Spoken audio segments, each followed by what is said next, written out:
Thank you.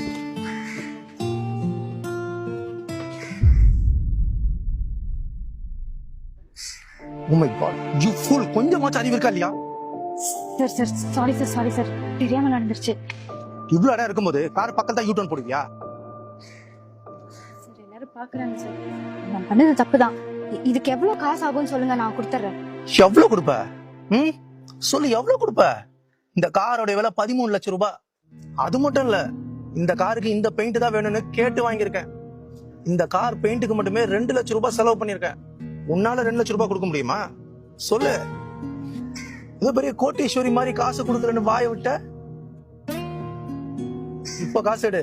உன்னால கொடுக்க முடியாதுல்ல, அப்போ மூடிக்கிட்டு இருக்கணும், வார்த்தையை விடக்கூடாது. சரி, பண்ண தப்புக்கு 10 தோப்பு கண்ணம் போடு. அப்பதான் அடுத்த வேலை செய்யும் போது இந்த தப்பை நீ செய்ய மாட்ட. சார் எனக்கு இன்னைக்கு பீரியட் சார். என்னால தோப்புக்காரனெல்லாம் போட முடியாது. பண்ண தப்புக்கு வேணா காலில் வேணா விழுகிறேன். தோப்புக்காரனை போடுறியா இல்ல காசு எடுத்து வைக்கிறியா?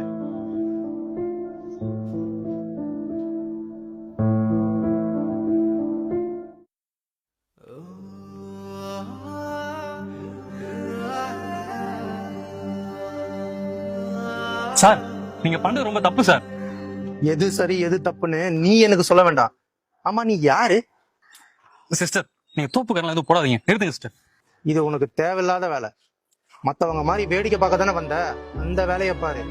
அதை விட்டுட்டு அடுத்தவங்க விஷயத்துக்குள்ள தலைய விடாது, சரியா? சார், உங்களுக்குலாம் கொஞ்சம் கூட மனிதாபிமானமே இல்லையா? வயசுக்கு வந்த பொண்ணு அதை போய் தோப்புக்காரனை போட சொல்றீங்க, அதுவும் பீரியட்ஸ் டைம்ல. உங்க எல்லாம் தட்டி கேட்க யாருமே இல்லைங்கிற தைரியத்துல தானே இப்பெல்லாம் பேசிட்டு இருக்கீங்க. இத்தனை பேர் நின்று வேடிக்கை பார்த்துட்டு இருக்கீங்களே, இவர் பண்றது தப்புன்னு உங்களுக்கு ஒருத்தர் கூட தெரியல. ஏய், நான் ஆள் சேர்க்கறியா?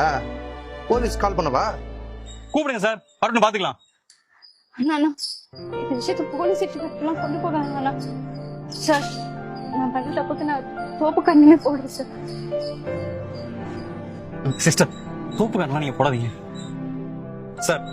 உங்களுக்கு இந்த கார் ஸ்கிராட்சை சரி பண்ணி கொடுத்தா போதும் தானே? இந்த அட்ரஸ்க்கு நாளைக்கு உங்க கார் எடுத்துட்டு வாங்க. நான் அங்கதான் கார் பெயிண்டரா வேலை செய்யறேன். நானே உங்களுக்கு சரி பண்ணி தரேன். ₹1 தர மாட்டேன், பரவாயில்லையா? சரிங்க சார், போங்க. அண்ணா ரொம்ப நன்றி அண்ணா. எவ்வளவு செலவாகுதோ சொல்லுங்க, நான் கொஞ்சம் கொஞ்சமா கொடுத்துறேன். பரவாயில்லம்மா, இதுக்கு ரொம்ப கம்மியா தான் செலவாகும். நானே அதை பாத்துக்கிறேன். ரொம்ப நன்றி அண்ணா. இந்த மாதிரி கார் வச்சிருக்கவங்க, பங்களா வச்சிருக்கவங்களுக்குலாம் நம்மள மாதிரி ஏழைங்களை பார்த்தா இலக்காரமா தான் தெரியும். நீ எதுக்கும் ஃபீல் பண்ணாதம்மா, எல்லாம் ஒரு நாள் மாறும்.